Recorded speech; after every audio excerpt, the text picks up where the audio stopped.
happy, following the blues. We love you, what more can we say? We have the TTS tops here at St Andrews. They're gonna give us what we're longing for. It's Birmingham forever. Welcome to the Tilton Talk Show, sponsored by Borough Sports, A. Riley Fridge Polishing and the Garrison Coffee Company, with a shout out to our affiliates Successi Blues, SAS Autos, Blues Trust and TJ Monkey's Garage, and supporting lots of local charities. The Tilton Talk Show and the Tilton Talk family just gets bigger. What a week this has been in the week of a Blue Nose. Oh my goodness me, he's coming home. It's the big old Troy. Troy is on his way. All we need now is a stand repaired, and what a job Gary Gardner and Lee Bowyer are doing there. Can't wait. Unfortunately, I can't be with you tonight, guys, because I've got to work, so I'm going to leave you with the team, and I'm sure you'll have a great night. I'll catch up with you all later. This is the Tilton Talk Show. It's what Mondays are for. There you go. That was our friend, Mr. Nick Spall. I hope you all heard that. Did you hear it okay? Yeah? Yeah, good. Oh, good stuff. Good stuff. So it did work. Yeah, so a bit different because there's no Nick Spall. Hang on, I'll just get the applause. Where's the applause button? But no, I can't find it. In the studio, well, not in the studio, but with us this evening, we have Mr. Mark Adams. The one and only Paul. Yeah, fine. All right, you've had your bit. The one and only Paul Hipkiss. Our special guest, the one and only Alan Watton.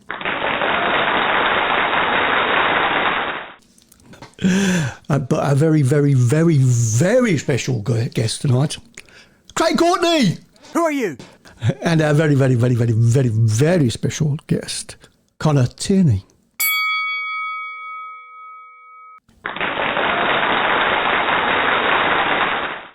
Okay, so what a week. Yeah. What a week, Paul. Fantastic. I'll start with the game Saturday. I thought first half, we were a bit slow coming out the dressing room, weren't we? First sort of 20 minutes, half an hour, but once they scored, we got going, and, it took their goal to wake us up a bit, didn't it? And, you can see now that we just don't go down without a fight, do we? And I thought we deserved the equaliser when we got it, and based on the second half, really, how we didn't win was beyond me in the end. I don't think they could have complained if we'd have won 3 or 4-1, but, unfortunately, sometimes as a striker, I've even seen Harry Kane have an off day on Sunday, you know what I mean? So, yeah.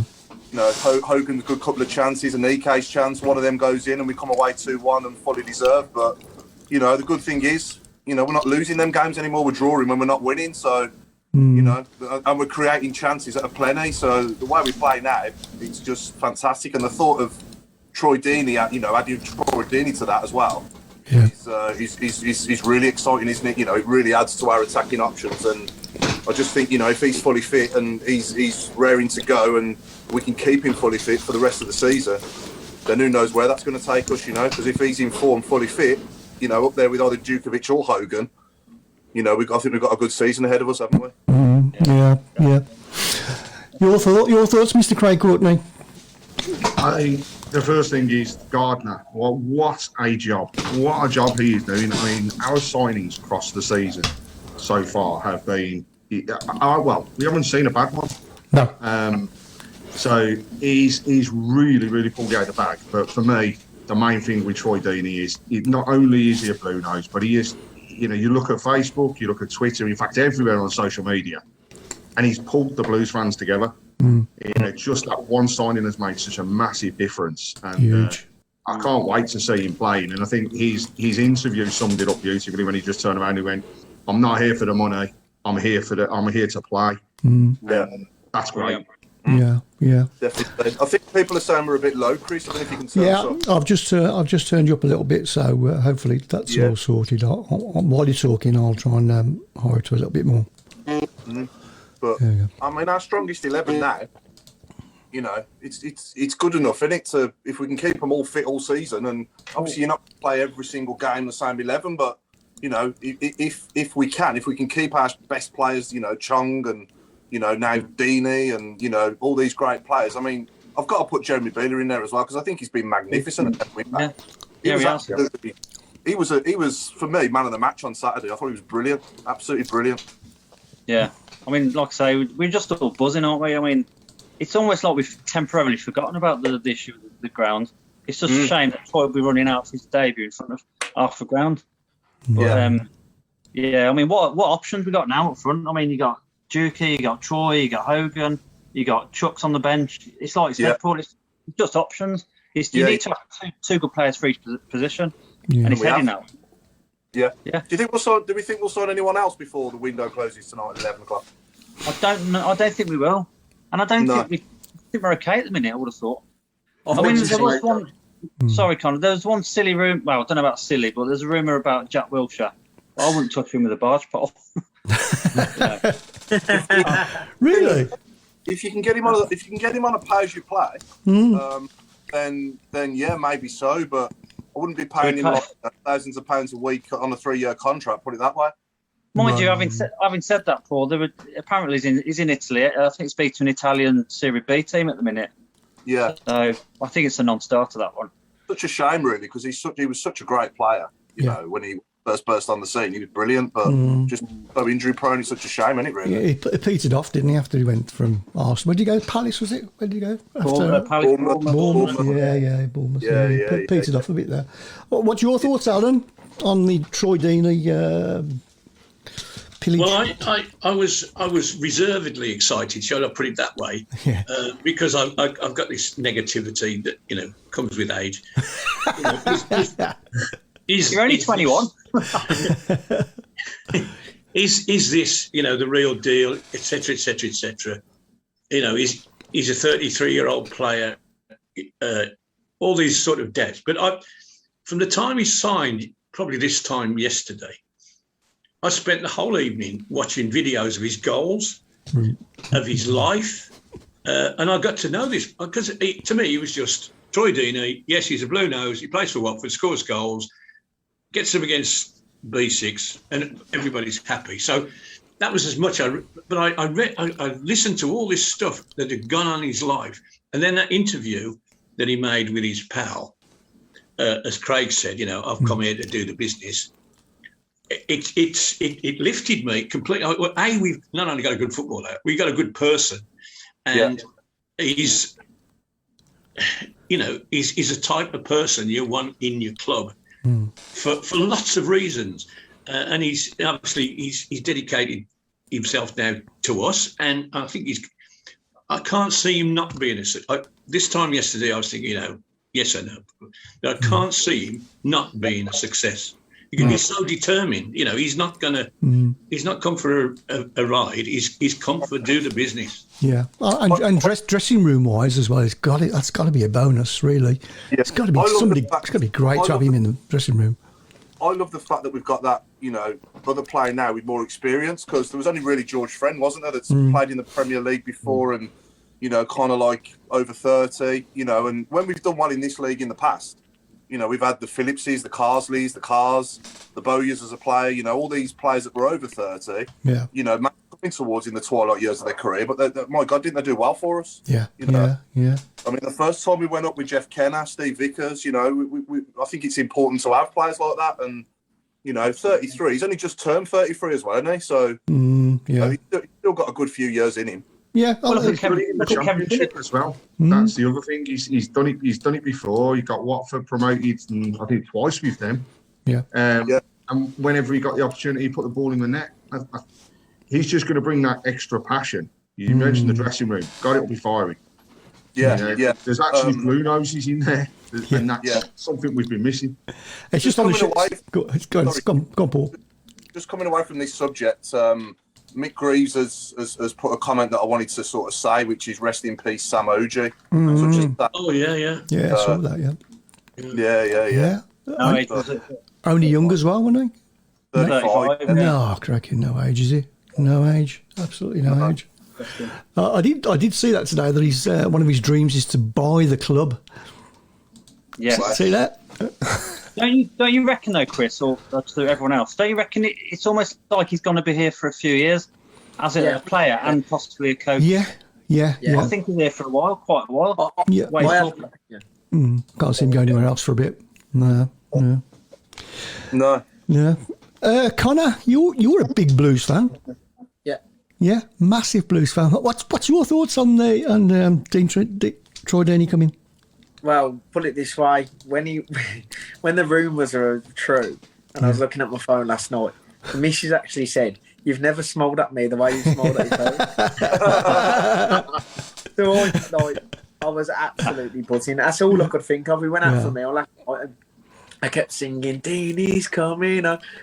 It's. I think when I watched that interview with him and Jay, and when he mentioned buying the club and that, I thought, this is not, I'm coming here to, see my career out. This is someone that wants to actually come and motivate the club and get the club moving in the right direction. Yeah. And I think with the manager of Lee Bowyer, who's doing such a fantastic job, I think with the bad spell Blues have had now for a good few years, the good signings that we thought were going to turn out great that didn't, like your Keiters, your who's that midfielder, the one that we let go, the small guy, the decent player. I can't remember his name now. Not Hotter. Sorry? Hotter. We had Hotter. We had the small lad. I don't know if Kiftenbelt. No, it weren't Kifter. I can't remember. Elovich. No, he's an English lad. He's an English lad. Oh, Dan Crowley. Dan Crowley. Dan Crowley. We've had all this excitement with these players. We've signed them. And as Blues fans, we hold on to every bit of hope we do, don't we? Because we all want the best spots for the club and we all want to move forward. And we just seem to be falling short every season. And I think since Lee Bowyer's got involved, Craig Garner's backing with us now, club coach. He's just got Chung. Chung looks unbelievable on the ball already, and he's getting everyone excited. And now we've just signed Deeney, and now we can actually. I mean, we all used to say at the start of the season, announce promotion as a joke, but now it's seriously looking possible, and that's what I'm excited about. Yeah. So before Troy Deeney came, we were looking at top 10. Yeah. What do you reckon?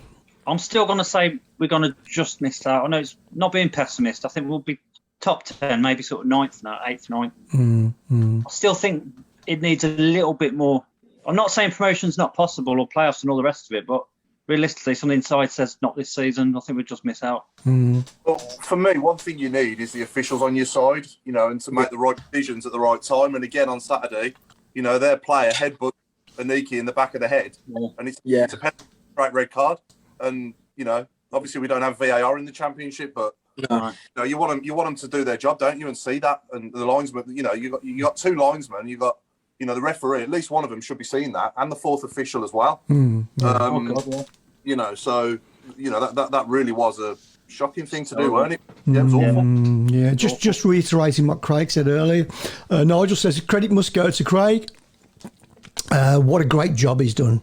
Just goes to show if you put football brains in the lead, the magic happens. Yep. 100%. Yeah. And Was also, that for Craig? Was that Craig Courtney?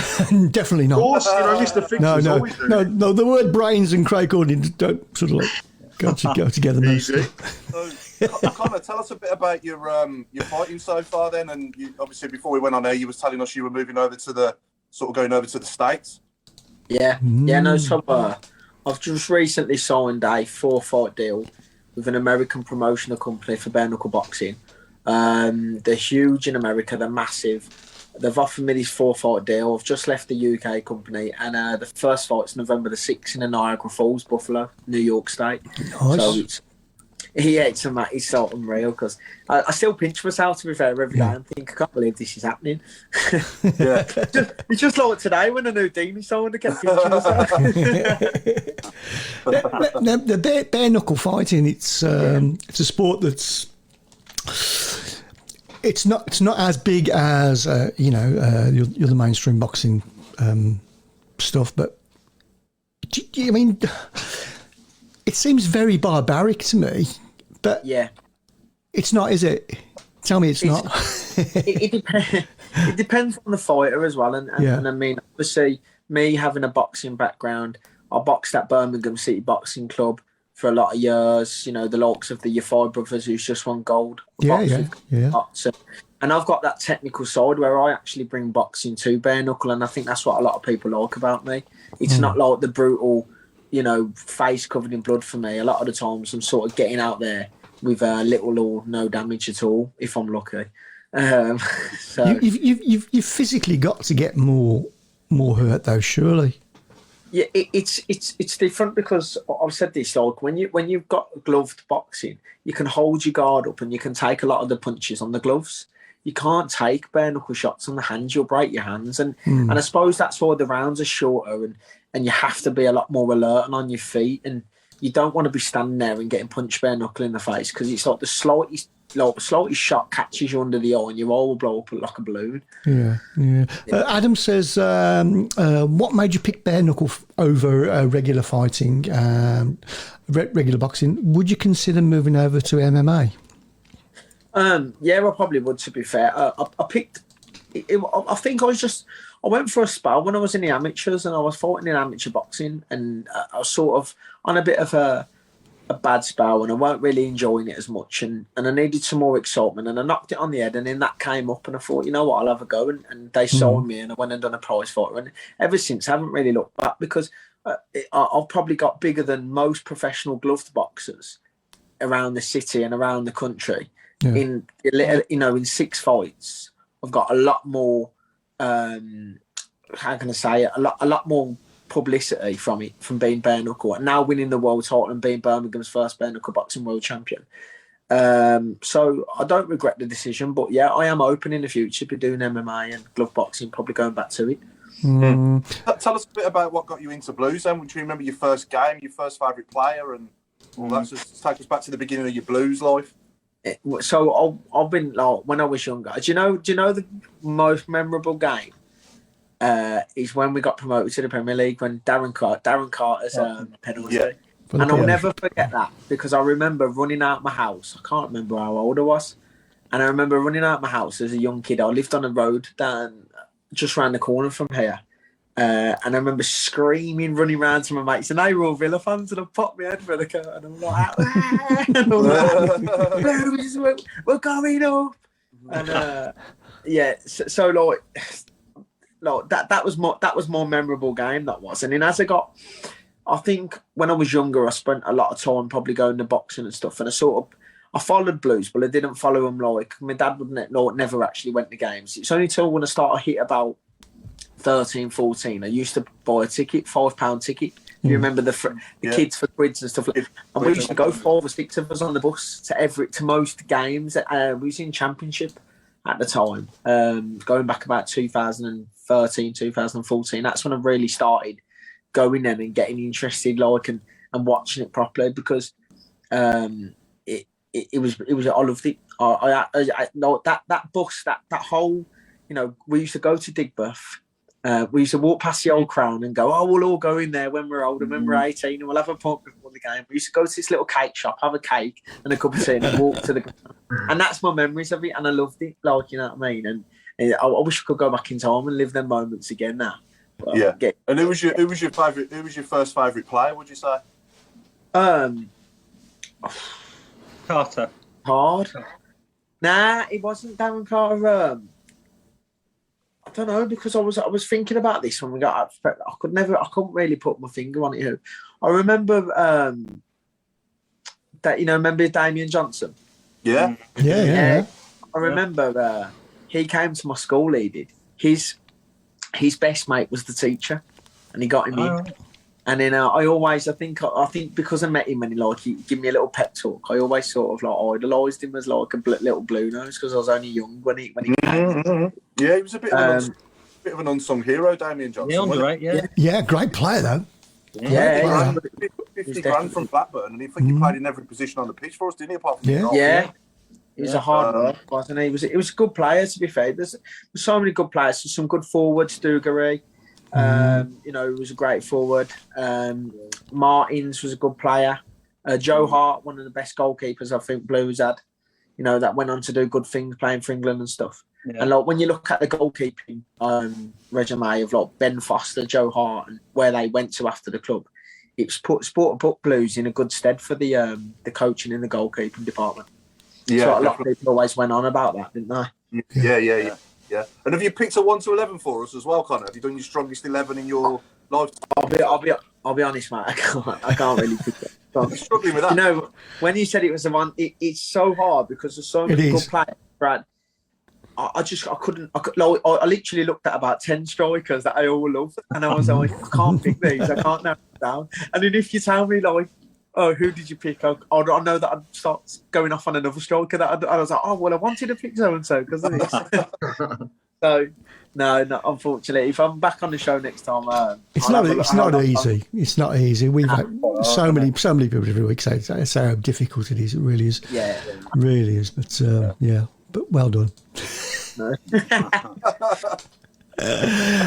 It's probably worth a bit of a shout out in regards to our competition for this evening. Oh yeah. We have got 3 tickets to give away for a special event, which is at the Midway Social Club. Is that right, Craig? I think it's Midway Social Club. Midway Sports and Social Club. That's the one. Yeah. So we've got 3 tickets to give away, and we've got to give them away this evening. Well, tomorrow morning.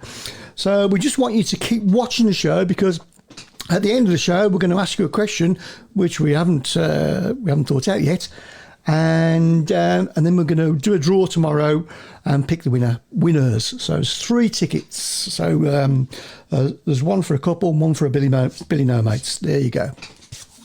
So we'll do that at the end of the show. Question from Adam. He's asking, why Birmingham? Is it just because you were friends, or was it family related? As in, why Birmingham City as in supporting the team? Why a fan year of Blues? That was the only team obviously I knew about other teams, but that's the team I grew up supporting. And to be fair, from your dad, was it?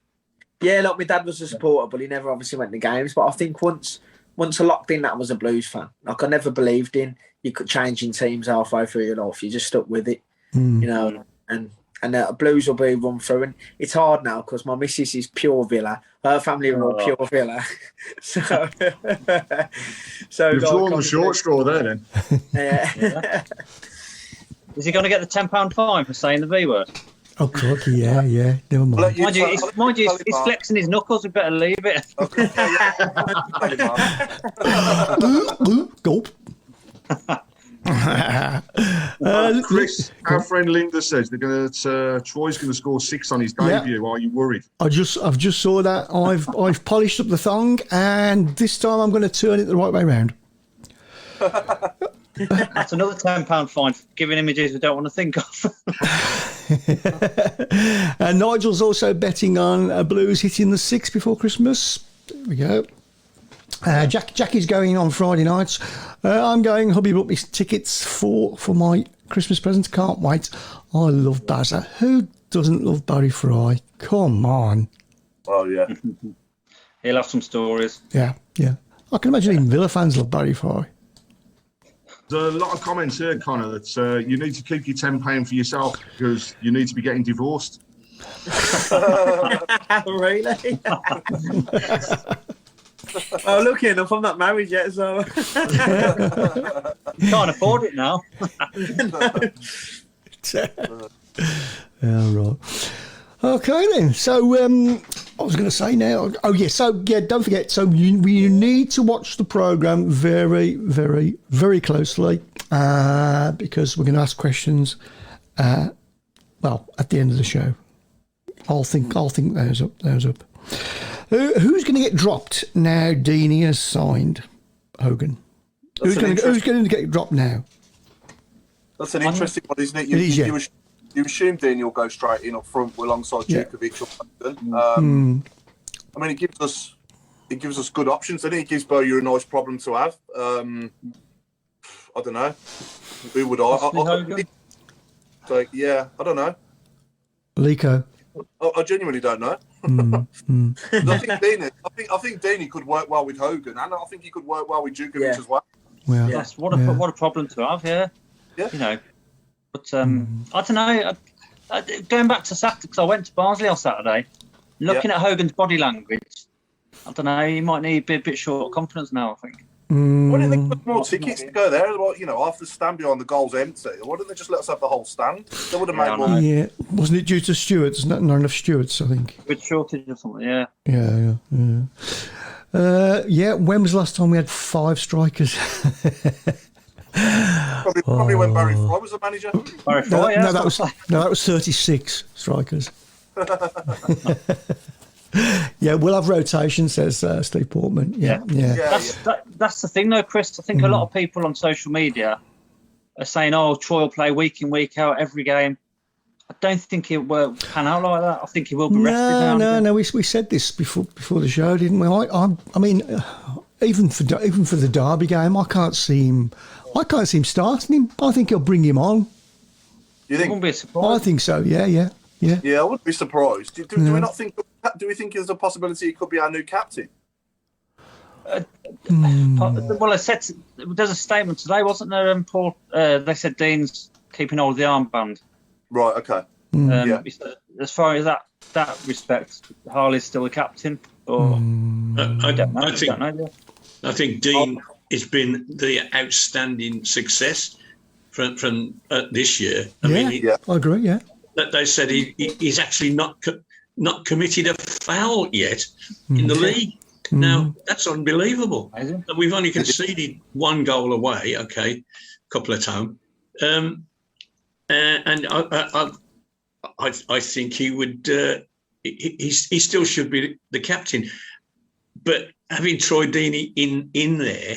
It's not going to do any harm, is it? No. Because he's going to. If somebody isn't pulling the weight, it'd be like you or me being in the dressing room. Wait, you're playing for Birmingham City now, and this means something to me. You get your finger out, and that's a dimension of leadership that we haven't actually got at the moment.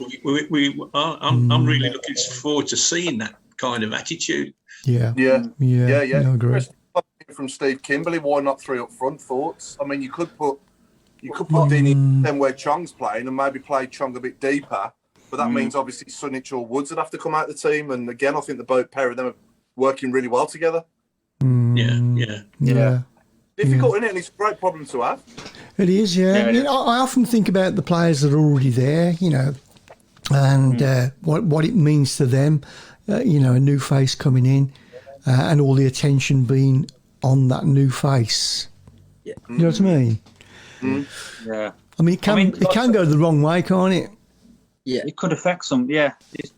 Some players might lose a bit of heart now. Yeah. I think the fact he's played in cup finals at the top level for a long time. I know Watford have gone up and down a little bit in the 12 years he's been there, but a lot of the years have been in the Prem.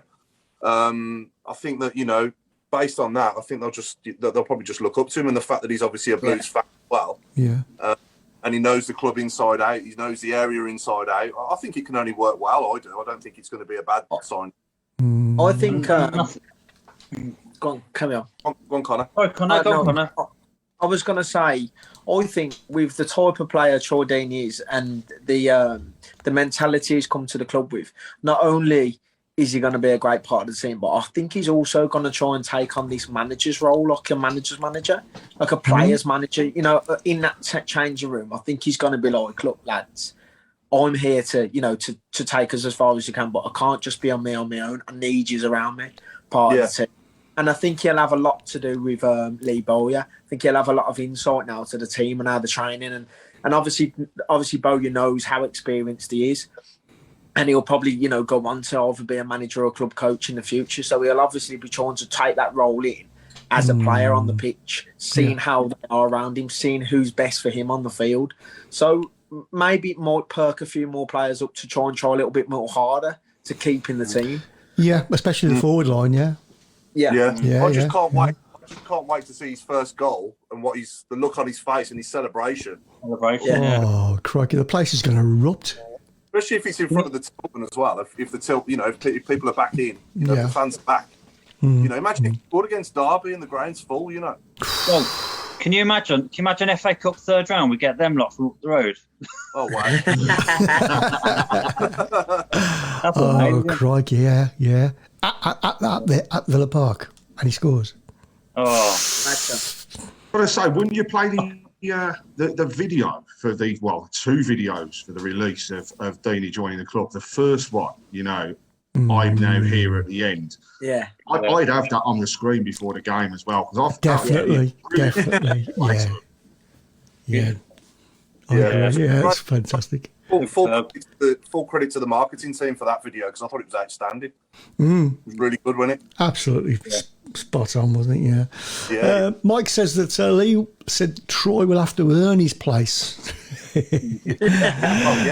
Yeah, because it's difficult to drop anybody, isn't it? Really, because we are playing well. Yeah. Okay, we didn't win on Saturday, but the week before that, Hogan scored 2, and I think if he plays regular, he will score goals. Keeps getting right places. Does that make you think then that he won't get a first? He won't be in the first lineup. He'll come in second half maybe, and Bo, you'll sort of play about with him second half and see what happens. So say for having a tough game, and in first half, and he brings him on. If he makes, if he does something special, Bo, you might start starting him. Do you know what I mean? He sort of gives the other players a chance. It's not like pushing everyone's nose out. You know what I mean? For Troy, it's sort of giving everyone else a chance and then letting Troy come on second half and see what he can actually do. Well, going back to that, Connor, Troy's kind of experienced enough to know he can't just walk. You know what I mean? He's not just going to walk in. He knows what it's like. He knows the situation, and he's got to fight for his place. There's more pressure on Troy Deeney. Yeah, crikey, yeah. Coming back, it's got to be. The pressure's going to be huge on him, and if he comes in and doesn't score in his first couple of games, it's going to mount up, and that's the only worry that I kind of have. And also, for Hogan, you'll do it. Also, as well, Craig, he hasn't had a lot of 90 minutes either. That's what I was about to say. When did he last actually play? He hasn't had a lot. So, mind you, he has got the international break now, though, hasn't he, to get fit and get training and, you know what I mean, get amongst the lads and, so, I don't know. It's going to be an interesting one to see if he starts him or not against Derby. I wouldn't be surprised if he did, and I wouldn't be surprised if he didn't either. I can see him playing him, but as I say, I can't see him starting from the onset. I think he'll bring him on to a rapturous applause, and the ground will go crazy, and he'll score 3 goals. Yeah, half the ground will go crazy.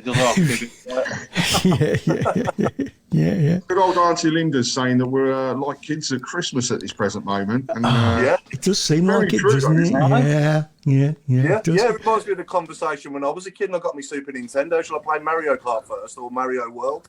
What shall I play? What shall I do? Or Mario Melchop. I only go fast back as a Spectrum. Right, love Deeney, but Dean has to stay captain. He has fought his backside off for us, even after Karanka abuse. Yeah. And Roberts have really upped their game. Yeah. Oh, yeah. I thought that was quite comical, him sitting in the stands. Yeah, it was quite good. Yeah. When was your last game, Connor? What was the last game you went to? I went to Baggies on the friendly just before the season started. Oh, yeah. Highlighted. Sat in the box for it. I think I left after 3-0. I was just disappeared. I don't blame you. Talking of which, the game at their place has been changed to the Friday night, hasn't it, for Sky? Yeah. Oh, Friday night. Yeah, I saw that. Yeah. You know you're doing the right Sky start moving your fixtures around. You know what I mean? You know you're doing all right, and obviously Deeney's going to attract them as well. So we might even be on Sky a little bit more this season. Hopefully. Yeah. Which match has been moved, Paul? The Peterborough game or the Albion? Albion, yeah. Thank goodness. It was on the 16th of October. It's now on Friday the 15th. Yeah, I just paid £56 for an away day to Peterborough. So if that had been moved, I've lost my money. Yeah. And that is one of the problems of living a long way away. 10 cheap, is it? No. It's only cheap there. That's before the 30 or 40 points you have. If you want after, you know what I mean? Adam Walsh has just asked when will the stands be open. We don't know, mate. There's not been anything from the club since Edward Cheng's statement, has there? No. No, I can't. I really can't see it being open for the Derby game. I mean, it's too soon, isn't it? We saw those great big stanchions going in the other day, didn't we? I mean, they'll only just about got them through the front door by now. You know what I mean? So Yeah, it's like signatory signing. I read in one, I can't remember where, that the only thing that's stopping us opening the stand is that we need a barrier between the top half and the bottom half, so people can't get down. Well, that shouldn't take long. I mean, okay, it's 150 yards long, but it's a fence. That's all it is. It's only a fence. Yeah, should be able to do that in 2 weeks. Yeah. Okay, the bottom half will still be empty, and that's why the people are allowed in the boxes, because they can't get out and get into the dangerous part. So it seems to me that, you know, what are we hanging about at? You know, we don't need to start work on the actual fixing the problem. We just need to get a barrier between the safe bit and the dangerous bit. And it's a mystery why, you know, somebody hasn't said something. No. Let's hope we hear something this week. Hopefully, I think the fact that people have paid their money, you know, I still think that we've got a right to know what's going on and how long it's going to take, you know. And even if there was any, I mean, not being negative, but if there was any progress at all between the last statement and now, surely they would have said something, wouldn't they? Which is not a good sign. Yeah, I agree. Football is now a squad game, not just 11 on the pitch. All players get that. Yeah, that's so true. Who said that, Chris? That was from Michael Woods. You agree, Michael? Yourself, Connor, you play football at all yourself? I did do when I was younger, but I couldn't probably play it now. I've picked up a knee injury in the past 6-7 months. So I got asked to play the other day up Bromsgrove, but I was like, I don't really want to be risking damaging my knees. So, I'm on my way out, to be fair. Young, but on the way out. How old are you? You can't be more than 20. I'm 27 in November. 27? Crikey, I've got a pair of underpants on. Mate, that's the peak years of a footballer. Yeah. The thing is, it's actually going into the prime of being a fighter, but I've been boxing since the age of 11 now. I'm getting punched in the head since the age of 11, and I've picked up injuries. I've got broken hands, broken knuckles, my knee's going, and it's like, when people say, "Oh, you're only young," I'm like, "Well, yeah, but I've put my body for a lot, so that's probably why I'm feeling it now." Yeah. Connor, Jason McDonaghan's asking, would you ever love to bare knuckle fight at St Andrews, and would it be one of your dreams? Absolutely one of my dreams, and I think I am going to work towards that. I'm going to speak to the American promoter who's looking to come over to England, and if I did get big enough over there as an American audience and pull in, you know, I think that's something I could probably speak to them. But it's all down to the Blues A's. I know they've been in the past and I've said no. Which is a shame, really, because, you know, we've got a lot of boxing fans as Blues fans, and it would be a really good event. You know, West Ham would be have done fantastic. You know, so a lot of the players are interested, didn't they? Yeah, a lot of players, Connor, are interested. I think there has been a couple. Am I not right, Alan?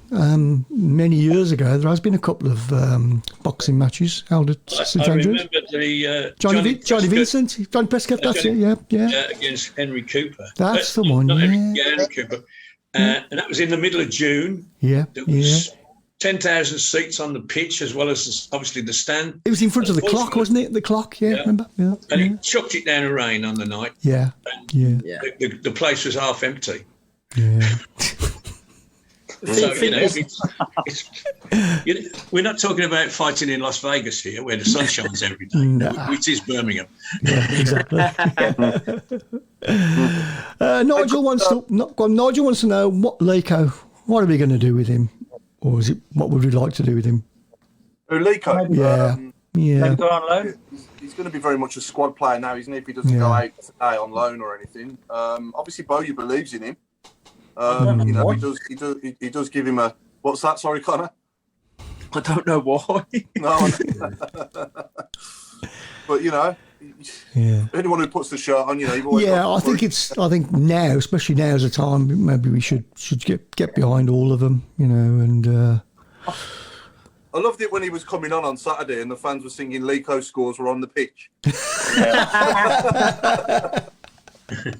I love the fact now that it's become the point of the joke where anyone who goes on about a big win, it's always like Lico to score a hat trick. Yeah, I know, yeah. Everyone, I think, but if Bo, you can see something in him, I can understand. But right now, he's not giving anything to the club. He's not showing anything. So it does baffle me. But you don't know what he's doing in training. No. I'd love him to come good, obviously, because it gives us another option, doesn't it? And if he's going to start scoring, you never know. Yeah, he might just get that first goal soon, and you just never know. Yeah, but he might end up having a fantastic season. We're still only a couple of games in, aren't we? So anything can happen.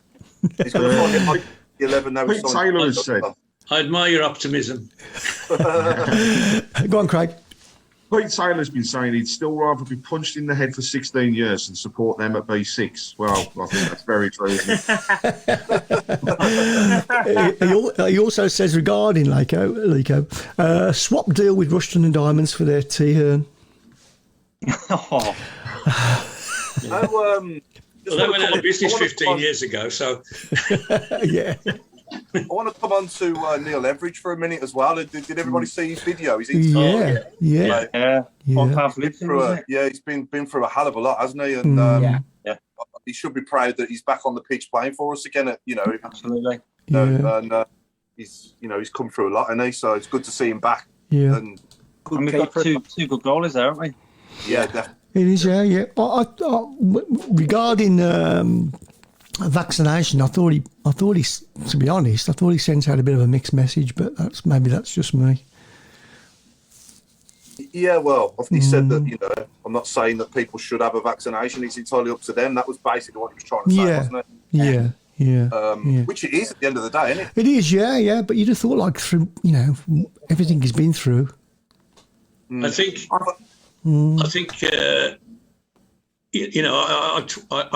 retweeted that thing as often as I can and said to people, this is a professional athlete who's been that close to death. Now, general public is overweight, eats wrong food, etc., etc., etc. This is a professional athlete.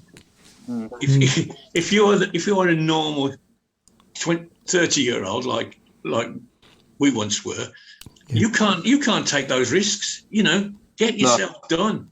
It's not protecting me; it's protecting themselves. Yeah. Get it done. Yeah. And we can all imagine somebody how his family must have felt when they said he was 80% on a life support machine. I was shocked, and almost tears come to my eyes. I'm thinking, that we could have lost him. Yeah, as he said, 12 months ago. Yeah, 12 months ago he'd have gone. Yeah, that's right. Yeah. Say a professional athlete. I mean, us old buggers now. No. We've been injected. We're the strong ones. The young ones are the weak ones now. They're open to attack. If it was a bit like Jeff Hall. I mentioned that before. When you see somebody like that in that kind of trouble, surely he was thinking, well, goodness me, I can't afford to be in that condition because I won't survive. Yeah, no, you're spot on. You're spot on. Yeah. Okay. Just going back to tickets as well. I'd like to know, has anybody had their single ticket money reimbursed for the Stoke and Bournemouth games yet? If anybody knows, can they put that up? Paul Lilly says, how good is Ryan Woods? I think he's fantastic. Underestimated. Ginger Perlo, they were singing on Saturday. Yeah. Right. Yeah. Right. No, and I don't. It goes unnoticed sometimes. Defensive midfielders in any team is such an important position, isn't it? And without him there, sort of pulling the strings and mopping up, if you like, and Sunic as well. Don't you think Sunic has got better playing with him as well? Yes. And there's no way Chung could do what he does either without them two behind him. So, full credit, great signing so far. Yeah, another good signing, isn't it? Like I say, there's not been. I don't think there's been a bad one yet. No, we paid $6 million or $6.5 million for Sunic, and you wouldn't have complained so far. Would have paid the same for Woods, would you? Yeah. No, right, you're right. Yeah. We haven't seen a lot of Castillo, have we? He's not going to get in, Mark, the way Baylor's playing down the left. No, he's just cover, isn't he? Just Yeah. Isn't that great where we can actually say now he's not going to get in the squad? He's not going to get in the team. Yeah. Isn't that fantastic? Everybody's an 8 out of 10, aren't they, at least? Yeah. Everybody's, and, Bo, you can just tell with Bo, you won't let them drop below that. No. The second bar, they've got to start, that 5-0 at Luton, they set the bar, and that second half, that performance second half was really good, wasn't it, again? But, amazing. Fortunately, you don't get what you deserve sometimes, do you? No, I thought Chong was quieter in this game than the previous game as well. Yeah. Isn't it scary to think, though, Chong running forward and Deeney coming off him? I mean, that is just a scary thought for any defence. Us now. Yeah, it is, yeah. Adam says, a bit of a serious question, Connor. In light of a study linking rugby players' head contacts and concussion leading to brain injuries in immediate aftermath and in the future, what do your team do to look after you? Do you have to have regular brain scans, etc., etc.? Yeah, it all depends, really. At the moment, I don't think bare knuckle boxing have really introduced this yet. But it is scientifically proven that a blow with a glove deals more damage than a blow with a bare knuckle. Really? And that's because the glove spreads the blow. The glove is if you look at your fist, a glove normally sticks out maybe 2.5, 3 inches either side. Yeah. When you get hit bare knuckle, the impact is a lot smaller. If you look at, I think they put like a chart, the impact's more direct, whereas with the glove, it spreads the blow. And I've noticed when I fought bare knuckle, I've never really had concussion, but when I fought gloved and I've been beat up a bit with the gloves, I really suffer with headaches and stuff. And that's why you've seen a lot of boxers die in the ring and stuff and brain hemorrhages because you're shaking your head about with every shot. Yeah. And I suppose it's like if you got a rubber mallet. If you got a rubber mallet and I suppose if you bang an arrow with a rubber mallet, it doesn't really give it direct pressure, but it spreads a lot of blow. Probably a lot of the force as well will be spread across the beam. But if you hit it with a solid iron hammer, it's direct force, isn't it? I suppose.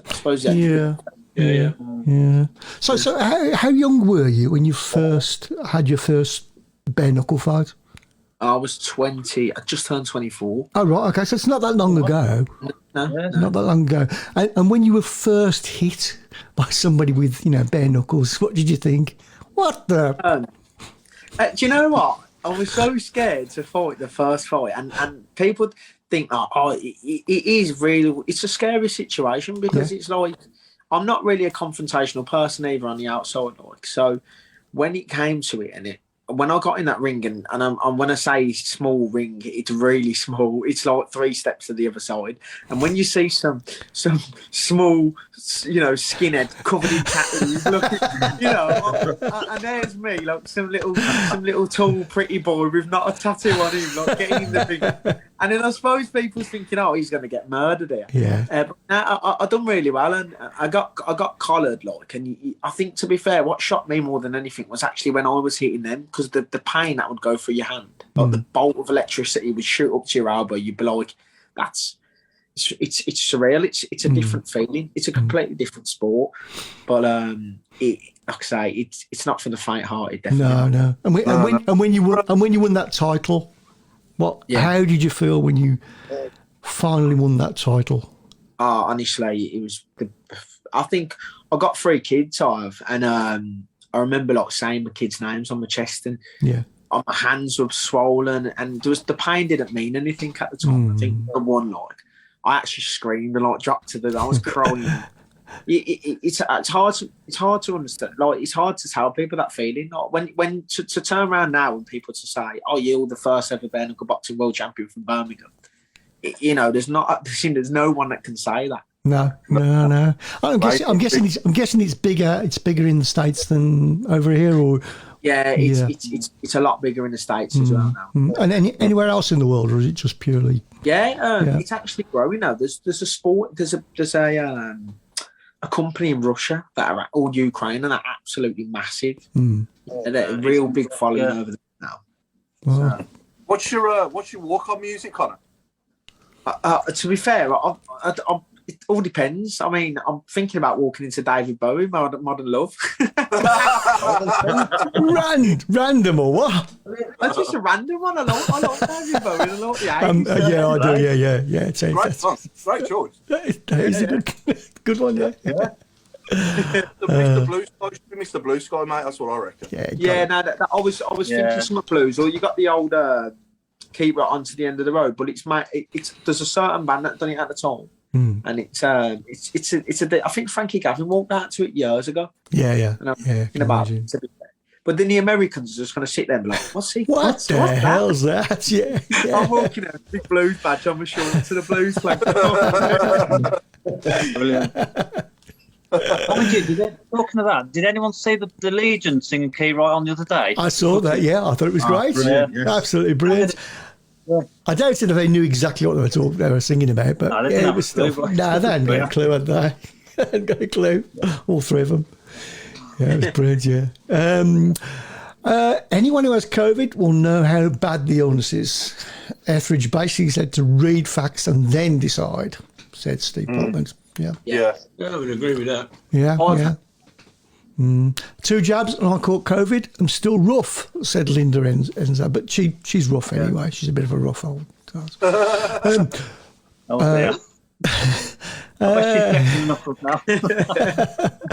Woods reminds me of Carsley. Yeah, I can see that. Yeah, and style of play. Yeah.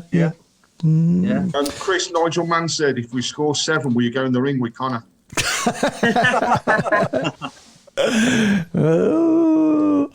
You come from the Birmingham City boxing club, don't you? Originally, is that where you fought at? Yeah. Because that originally that was the Ladywood Amateur Boxing Club, wasn't it? Yeah, that's right. I was a member of that one, so I've got a bit of knowledge. Yeah, my dad actually fought for Ladywood ABC. Yeah, and he was a Let's throw it out there. Let's throw it out there to our viewers. Suggestions for Connor's walk-on music. Yeah, that's a great idea. Good idea. A guy that says you may see a different Lico now. Troy Deeney's here. He might bring the best out of him. You never know. Yeah. Someone just said about the Tilton Talk Show theme tune. Yeah. Dun. Yeah. All right, a new question for Connor. Which one of us would you like to punch first? Steps back.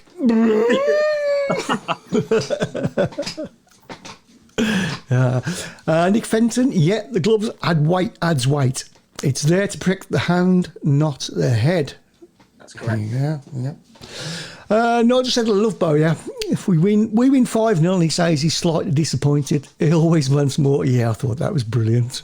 That's brilliant, yeah. And that's so right, isn't it? Yeah, that's what any winner always wants more. They're never satisfied. No. I thought he was playing quite coy when he was asked about Troy coming. You know, you could just see that he knew he was coming. You know what I mean? He was trying to do his poker face, but it wasn't working. Yeah. John Cunningham, back to COVID. I'm 2 weeks clear and still rough. Had the 2 jabs also. Heard a lot of stories about that. You know, a lot of people that have been double vaccinated and have still really suffered. I mean, I haven't had the vaccine yet, but I caught COVID in June. I had it pretty bad, to be fair. I felt like someone was standing on my chest 3 days. I was sweating, shivering, gut shakes, kidneys were hurting, you know, and I felt it was bad. I think I have been I've been contemplating the vaccine, but I think with the reviews, it's because they don't let you choose which one. Now you're getting told that the AstraZeneca's not working as good as the other one, and it's so much of a risk to be knowing like what sort of I want a vaccine at the moment that when I have it, you are not immune, but it does, you know, limit your chances of going to hospital. And there's a lot of people, I think, at the moment are getting admitted still with the vaccine. So it's hard, isn't it? Yeah, but surely the odds are better having any vaccine than not having a vaccine. Surely. Yeah. I think what the case is as well is obviously I do think now people who are having COVID are a lot more immune to it. I had COVID really bad. Then I went to the pub about 3 weeks after, and in that same room where I was with people, 7 people got COVID, that I was around all night. Now, when I tested negative, and they all had it really bad. So I did think that it built some immunity in me. So maybe to have the vaccine Could as well be. now, Yeah, could be. you might need to actually get it to put that more of that immunity in you. So these people that have had COVID who've had the vaccine will probably never get it again. No, could be. I've had that long COVID for 18 months and I'm still not 100%. It's definitely scarred me, and there were no vaccines to help when it started, says Ray, BCFC Orton. Linda wants, even I'd go in the ring with Chris Browne if we score 7, said Linda. Yeah. There's a lot of nominations for Nick to go in the ring with Connor because he's not here to stand up for himself. I think we should just nominate him and not tell him, and just tell him that he's been nominated. What would Nick's walk-on music be? Probably Ben Hill. Yeah. Yeah. I can just imagine Connor running around. Connor, lots of ideas for the walking song. So we've had Funky Moped. We've had We All Dream of a Team of Tebellis. Oh, they would. Yeah, they'd love that, wouldn't they? And Paul McCarthy, he's got the leading one for people's votes at the moment. He says coming with the Peaky Blinders theme. Yeah, I had that because I'm going to America. They have told me to try and be like this modern day Peaky Blinder. So sort of wear the outfit when you come over the press conference, because apparently it's really big in America right at the moment. And they said it's a good thing to market yourself on, being from Birmingham. So maybe. Yeah. Pete Taylor, the theme from The Last of the Summer Wine for Nick.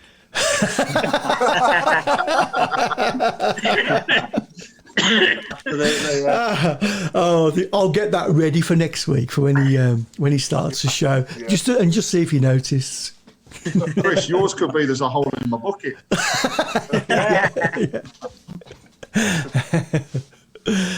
Adam wants to know, has anybody tasted the pucker pies yet, and are they any good? I haven't had a chance yet, to be honest. No. I can say yes, and I can say yes. They are a hell of a lot better. What do you have, Craig? Chicken balti? No, do you know, back to the norm. Steak and kidney, mate. Couldn't beat it. No, chicken balti. I'm a chicken balti man. Steptoe? No. Is that for Nick? Yeah, must be. Can't be for me, can it? What are you trying to say? Did you train every day, Connor? You spend every day training? When I'm in camp, I'll train twice a day, 4 or 5 times a week. Yeah, I've got to lose 2 stone now in like 10 weeks. So. 2 stone? Crikey. 2 stone? Disappear. I know, yeah. What weight are you now? I'm about 13.5 stone. I've got to make 11.5. So what weight do you box at? What's the weight? About 11 stone 8, I think. But I walk around at about 13, 14 stone.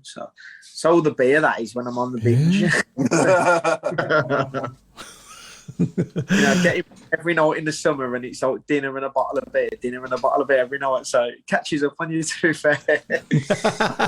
I always have this debate with everyone, right? Is it dinner and tea, or is it lunch and dinner? It's lunch and tea. Oh, don't get in that one. No. It's tea and dinner for me. If I said to you, Connor, I'll see you at dinner time tomorrow, would you expect to see me at about 5 or 6 o'clock, or 12 or 1 o'clock-ish? Oh, I don't know now, because now people at work say dinner for lunch, don't they? Yeah. Some people say dinner. That's lunch. Dinner's 8 o'clock, isn't it? Yeah. Do you know what? I'll be honest. I've sort of grown. I've come away from the tea now, and I do say dinner. Yeah, tea. What's for dinner? Tea was always what you had when you got home from school, wasn't it? Yeah. To be honest, yeah. Yeah, small face.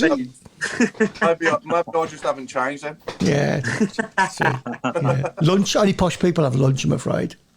And Pete Taylor is saying that he could only drop to the weight that Connor wants to get to by sawing his own leg off. Yeah. Yeah, Sam Wallace. Yes, Sam, I'm with you, mate. Chippy tea. Chippy tea. Yeah. Chippy tea, 5 o'clock, that was 5 o'clock. Chippy tea, as soon as it opens, get a chippy tea in. Yeah. Nigel wants to know, what is the diet, Connor? So basically, it's little or no carbs. I cut bread out, I cut sugar out, I cut dairy out, no milk. No oats. Try and keep her away from oats, Cobb. It's literally pure protein diet: Right. salad, chicken, steak, eggs. That's it. Yeah, it's boring. It's bland, and it's 3 to 4 liters of water every day. So it's just horrible. Yeah. Yeah. No wonder we hit the beer so hard. So Connor, what's for tea? I've just had it. I had some grilled chicken breast, some little herby potatoes. So at the moment, I'm not doing the major dieting because I'm walking myself back into it. I don't try and kill myself because I end up like really craving junk food badly. Like, so does the missus sort the diet out for you? Does she do it all, or do you tell her what I'm going to eat? This is what I've got to eat. Do you say that? Yeah, no, to be fair, like she jumped on it with me last time. So we both cook, we both take it in turns, and we both like sort of go shopping and we'll go, well, I'll do this, you do that. And because she works, I'll work. We both come back together, so we sort of work it between us. To be fair, and it's always helps you when both parties are dieting. It's hard when someone's not, you know. So yeah. So when's supper? That's what Adam wants to know. When's supper? I mean, supper was always about 10 o'clock at night if you have something else. Yeah.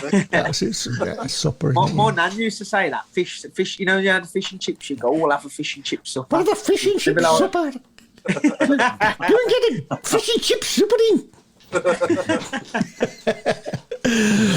School dinners were 12 o'clock. They were always 12 o'clock. School dinners, weren't they? Yeah. That's because it's dinner time at 12 o'clock. Exactly. Yeah. But it was different. It was different then, though. It was dinner, wasn't it? Yeah. Yeah, it was dinner. Because it was basically, when you're at school, it was probably what you were lucky. You know, it's probably the only hot meal you're going to get. Well, it was in my day anyway. Like, you know. Yeah. Just eat pucker pies. That's all you could do. Just eat pucker pies, says Sam Mullins. What about the Nigel cheesy Manor said that it's bland food, so it sounds like the food from the kiosk at the Blues. Yeah. Cheese chips. Lunch, high tea. What the hell's high tea? What? High tea? It must be from Sutton Garfield or something like that. Who said that? Was that the Caster Downton? Yeah, Sir Michael Woods. Lunch, high tea, and dinner. What is it there, Mark? In Coventry? Is it? And down there in Surrey as well, Alan. Well, to be honest, Sussex, please. Sussex, sorry. Sussex. Very posh down there. Very posh. Is it dinner? Is it lunch and dinner down there? I bet it is, isn't it? It's definitely lunch and dinner down here. Yeah. My two granddaughters pick me up if I say dinner. Yeah. And I mean lunch. They tell me in no uncertain terms. I don't say outside down there either. They say al fresco.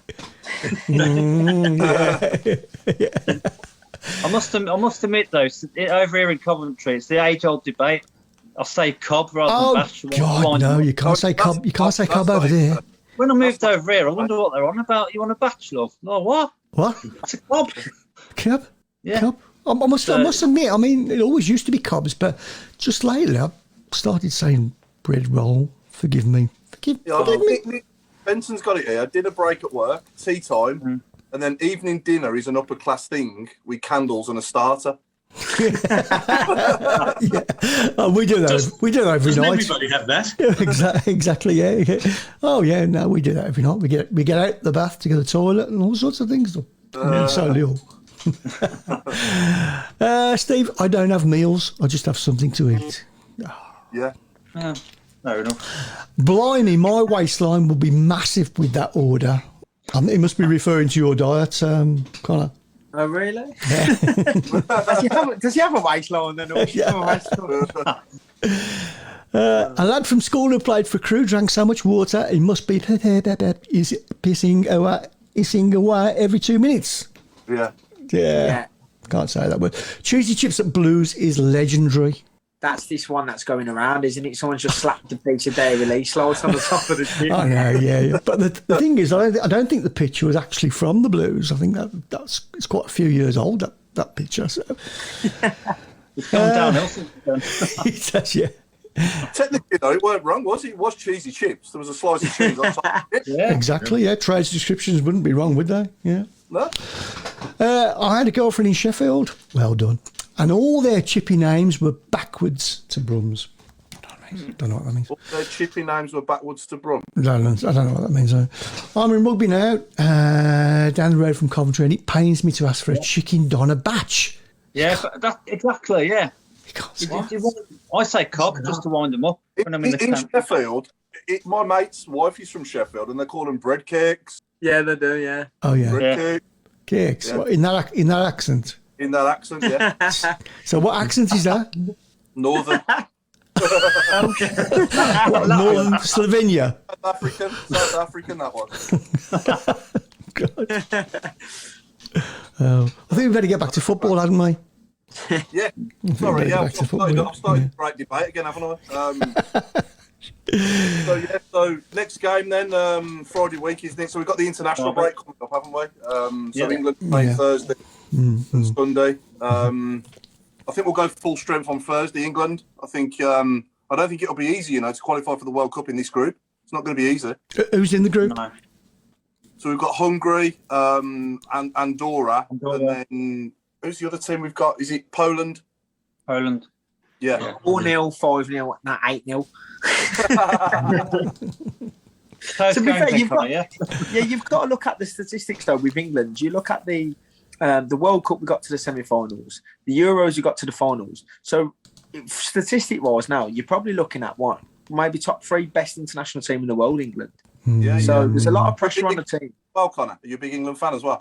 I am, yeah, and I thought we played some fantastic football. I think we played. I think people saying we've been a bit harsh, and we've played lucky football with the groups we've got, and we beat Germany. And not only did we beat, we smashed them. And Germany are always a hard team to beat.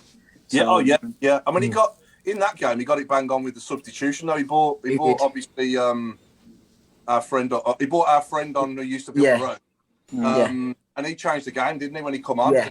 I think obviously that's the only. I mean, that last game in the final against Italy, he just and as much as it pains me to say, he just didn't play him enough in there. He sort of threw him on. Things didn't go his way, and I think the thing is, and obviously we've had to. I was speaking to one of my good friends who's really like, and he analyses it a lot, and he says if the thing is what Gareth Southgate does, it does pain us because he likes to sit back on these 1-0 leads, but if he did it any other way, we probably wouldn't be as good. He just has to stick to his strategy, and he did say you tend to find a lot of the good international teams managers do the same sort of thing. They get a goal, they hold the lead, they play sort of defensive football. I think more the attacking teams are something like Belgium. I think they're just a ruthless team, and that was unlucky. Yeah. They remind me of us going back 15, 16 years. They've got like an embarrassment of riches, but they just can't seem to gel as a team. Belgium. But we now, we for me, go 1-0 up so early. It was almost like a carbon copy of the Croatia semi-final, wasn't it? Yeah, it was. But I do think that Italy were there to be had in the first half an hour, 40 minutes. We didn't put enough on them. When we had them on we had them on the back foot after that goal, and instead of capitalising and getting 1 or 2 more in, which we could have done, we sat back, held the lead, and give them a chance to score, and that's what we shouldn't have done. But I don't think Southgate will ever come away from that strategy. No. And he should have brought Grealish on sooner than what he did. Yeah, he should have. He should have brought him on after an hour, not in extra time. Sorry, Paul. Question for Connor and Alan. Where did you watch the final? In the pub. In the pub. Yeah. In this very seat I'm sitting in. Was you having your tea? Was you having high tea? I got the grandkids with me, so I had to have. We had high tea. Yeah, we had high tea. High tea. That was just posh, my grandchildren. I can imagine. Got to be down there living in Sussex. Yeah, they pick me up when I say, mate, me hat. Where's me hat? What do you mean, Grandad? Like, hat. My hat. When I was at home with my wife and daughter, and when Luke Shaw scored, I just forgot where I was. I went absolutely ballistic. Yeah. I've never celebrated a goal like that in my house, in my life, ever. And I give my daughter a massive hug, and I just think I did it a little bit. I forgot where I was a bit. Got a bit scared. So I was just rough. Yeah, it was a proper emotional game, and I think the way we've played every game, because I mean, we didn't concede a goal all the way through the group stages. We played so well, and then obviously when Luke Shaw belted that, was an absolutely unbelievable goal. The pub went mad. I think they need a new ceiling because it's just covered in lager. But it's watching that was great football to watch, but it was proper. I was you're in a low place when you get to that in extra time, and you just know, like, the way we were playing the football, it just the team, you can tell the team was tired. He didn't make the right changes earlier on. He left them too long. He left that team too long, and you're going into extra time with the same players, and then you're making changes at the death. It just didn't pay off, did it? No.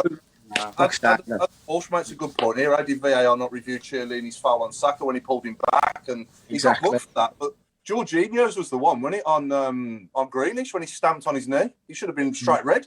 Yeah. That was straight red, wasn't it? Yeah. So I think the game's that massive. Even and obviously you're still relying on a human being to call it. You know what I mean? To get in the ref's ear, and obviously they just didn't have the. They just didn't want to do it, did they? No. The referee was Scottish. There you go. There you go. But Ray Orton summed it up as well really nicely, which is England have got the players, but they don't have the mentality to be winners. And that's very true when you look at all of the games that we've played in. Yeah. Well, you can hope now, like Connor's just said, we've had progress in the last two tournaments now from one to the other. So hopefully come the World Cup next year, we can go that one step further. I can't think of a reason why we can't. We've definitely got the players. We've gone semis, we've gone finals. Hopefully we win. You know what I mean? But the only thing is, we're playing in Dubai. It's a hot country, and that's the only thing that's more concern is how hot it's going to be. Yeah, it's going to be weird watching it in December, isn't it? It's going to be weird watching it at Christmas time. You're throwing tinsel everywhere instead of beer. I think playing in December might play into our favour, though. I mean, our players tend to reach their peak when they get to, just as it comes up to that part of the season. Yeah, that's true. That's Possibly. How's that going to work? How's that going to work with the club season? Like, they're just going to put it on hold for a month? Yeah. I think they are. Paul, I think they're going to delay it. Yeah. And carry on to June, maybe. Laker for England. It wasn't that long ago. It's only a few years ago, that it was on about Troy Deeney being called up. Yeah. Yeah, I remember that, yeah. Outside shout, yeah. To be fair, when you think of it, though, Blues go to the Premier next season. All the top players in the England squad are all shattered. Come back from the tournament with injuries. Blues take over and take top six on the Premier. It could work in our favour, I suppose. We're going to play that back now. In 18 months, Connor, we're going to play that back and say Connor said, and that was back up. And we got relegated.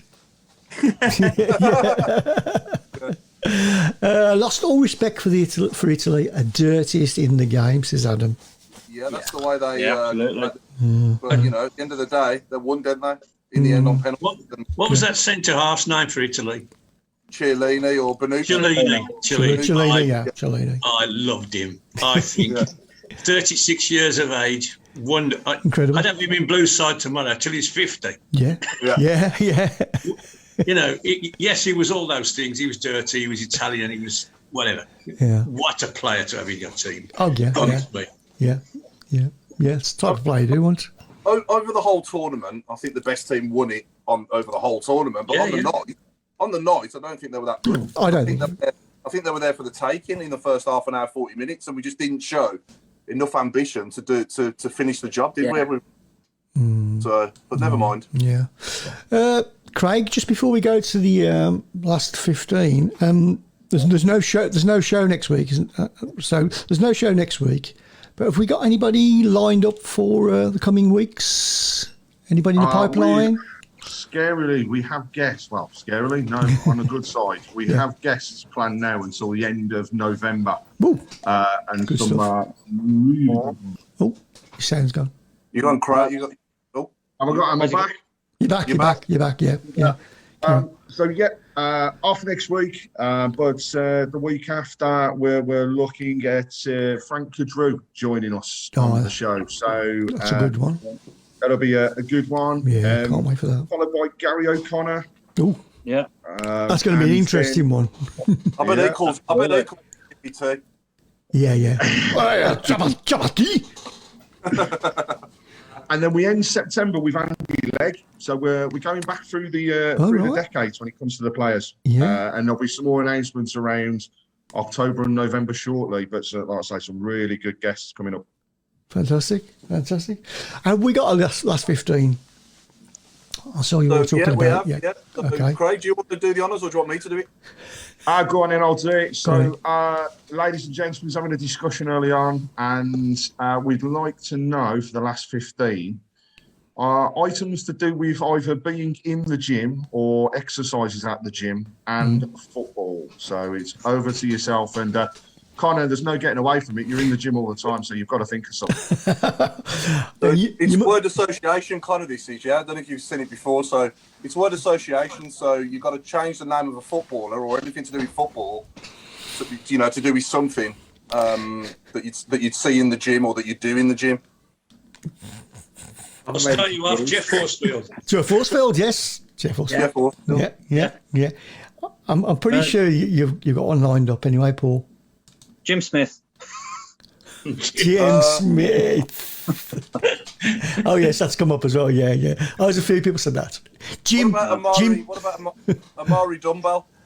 Amari Dumbbell. Yeah. Amari Dumbbell. Squat Dan. That's a brilliant one. Yoga Matt Sadler. Mr. Wilkes has been working on that all day. I know, yeah. Just going back to Andy Legg, he did have a great throw, didn't he? Yeah, he did. Yeah, fantastic. There's Roberts, wasn't it? And the O'Connor show, that is going to be a good one because he had his demons, didn't he? Regarding drugs and stuff. Yeah, so that'd be an interesting one. Let's see what we can get away with on that one. Barry Fryup. What type of gym does he go to? I want to go Jim E. Greaves. Oh yeah. It's a good one. Yeah. What about Michael weightlifting belt? Yep. Good one. Yep. No, we haven't done a who. We haven't done a who this week. We just didn't have time. We ran out of time. We just thought you'd all be too excited anyway. I can't think of anything. I'm struggling. I'm struggling this week, I can't think of any. I'm reeling through the names as we speak, but I'm just lost. Troy White Deeney. Yeah, Troy White Deeney. Yeah, break Shay. No. No, I don't get that one at all. Sorry, I don't get that. Gary Rowett. Oh, the Rowett. Yeah. What about Gary Shaolin Monk? Very good. Good night, one in the gym, but you never know. Yeah, good night. Thanks for coming. What about Stephen Spa? Very good. What about Protein Shake Mansour? Cool. Oh, you're getting deep now, Mark. What's going on? I'm waiting for the heart of chocolate to come in. Hello to Leonard Down Under. No, that wasn't. Leonard Eddington. Yeah, Leonard Eddington. Oh, my microphone's just decided to do something strange. Yeah. I did see that Tom O'Connor. No, wrong O'Connor. O'Connor was on Tom Ross show. Anybody listen to that? I haven't. No. Yeah, I do. Yeah, that's some great podcasts on Tom's show. Yeah. I think the last one I heard was Horsfield and Robbo. Yeah. I listened to the Horsfield one. Yeah, that was fantastic. Yeah, absolutely fantastic. Yeah, Gary Strong, Adam Armstrong, Squat Dan. We've had that a couple of times now. What about Harry Chain? Yeah, Harry Chain. Yeah, Harry Chain. Not brilliant, but you know. I'm doing my best. And going back to England, I fancy England to win the World Cup, says John Cunningham. I hope you're right. I don't know if I'll be able to survive the celebration, though. I'm still celebrating now. If we'd have won the Euros, I'd still be celebrating now. And back to food.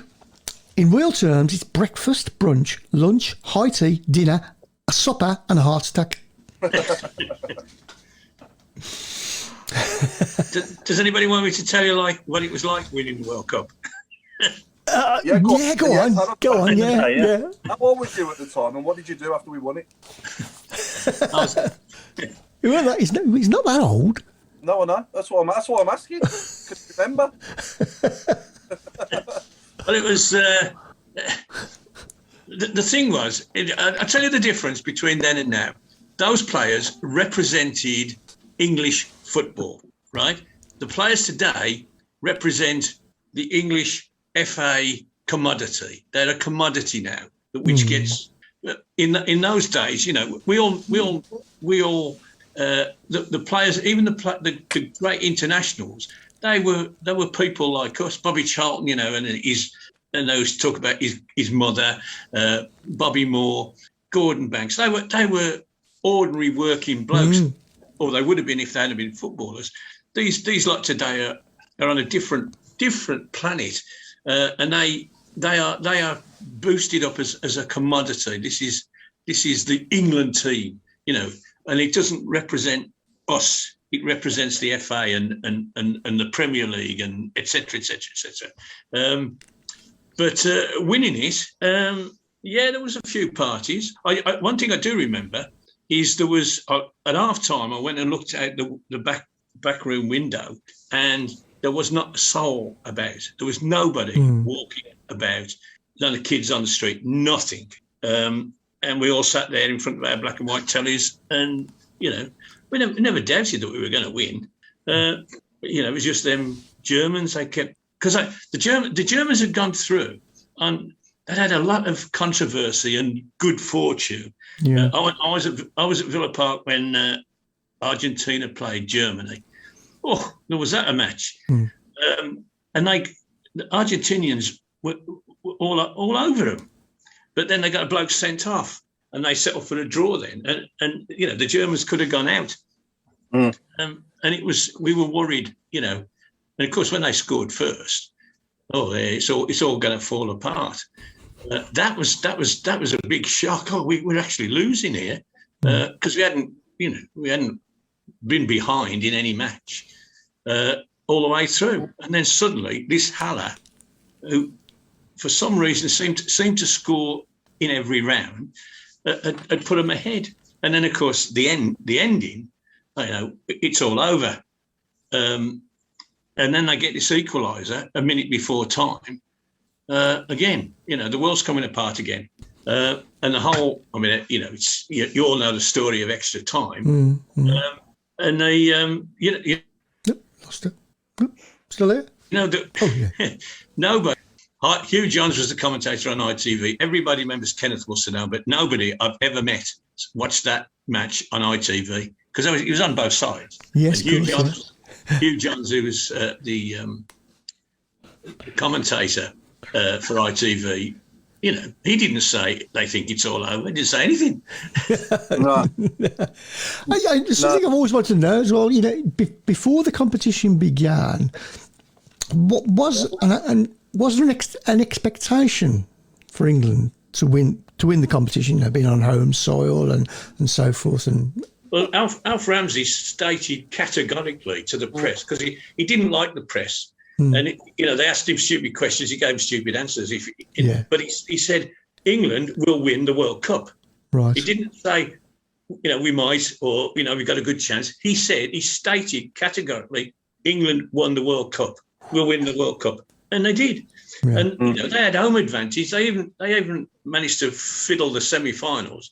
In point of fact, we should have played at Goodison Park, but it's suddenly got switched, you know. And we you know, so we played all our games at Wembley. Yeah. You have to feel for Jimmy Greaves, though, don't you? Because obviously his goal-scoring record for England is phenomenal, but he got left out, wasn't he, at the final? He was. Well, that's right. And everybody. I mean, the London press is you know, a bit biased anyway. Everybody said that Roger Hunt should have been left out because Hurst had come in to replace Greaves and scored. And everybody said they should leave Roger Hunt out. Well, why? Because he was a regular scorer for England. And, of course, they left. Jim got left out.